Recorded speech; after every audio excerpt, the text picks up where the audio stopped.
But let me ask you then about those instances where there were examples of, in a sense, the frailties or the problems of that time, and how it would have been different were it to happen in the present. Because if you just were to look at what happened with you, for example, the first time that you lost your job with the Indian Express, this was, correct me if I'm wrong, but shortly after you'd written a series of articles over what was called the Kuo oil scandal in the mid-70s. And this is just to remind our viewers that essentially it had appeared that a government contract had been awarded to a Hong Kong-based company called Kuo Oil, but this was a company with extremely flimsy credentials. It's $50 paid up capital. It only had $50 paid up capital, and yet it got a huge, I think, $200 million thing, contract.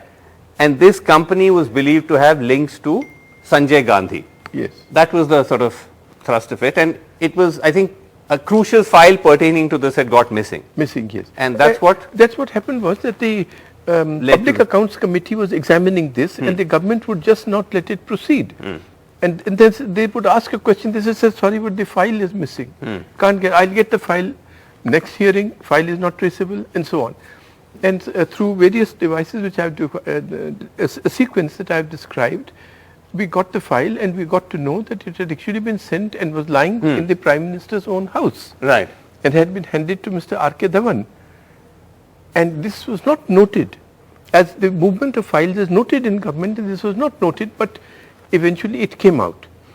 And but this created such a huge commotion that they put enormous pressure on a very big fighter like Mr. Goenka that it must stop.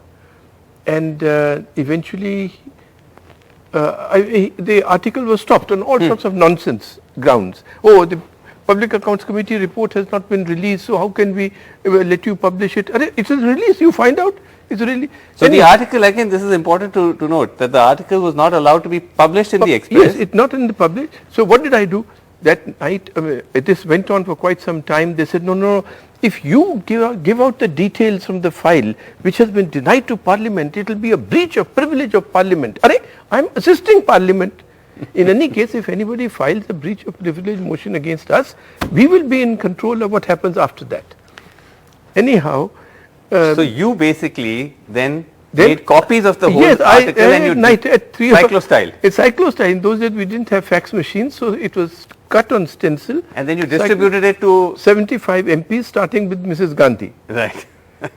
And naturally, when the opposition people, the Parliament convened the next day, there was great halla, and the paper was in a quandary. Varghese was in a quandary.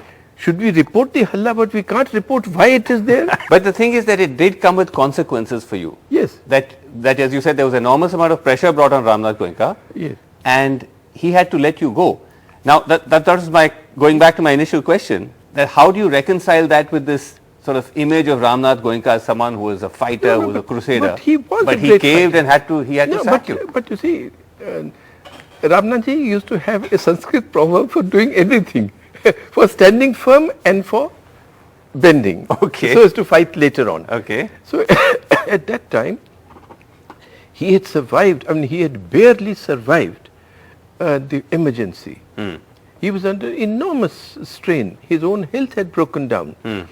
So, well, he has to sacrifice somebody.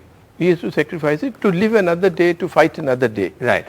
So I don't hold it that much against him, and I do not regard that single dismissal or my dismissal as a great proof of the fact that he was not a great fighter. No, he was a great fighter. Okay, you don't see it like that. No. And you believe. And he called me back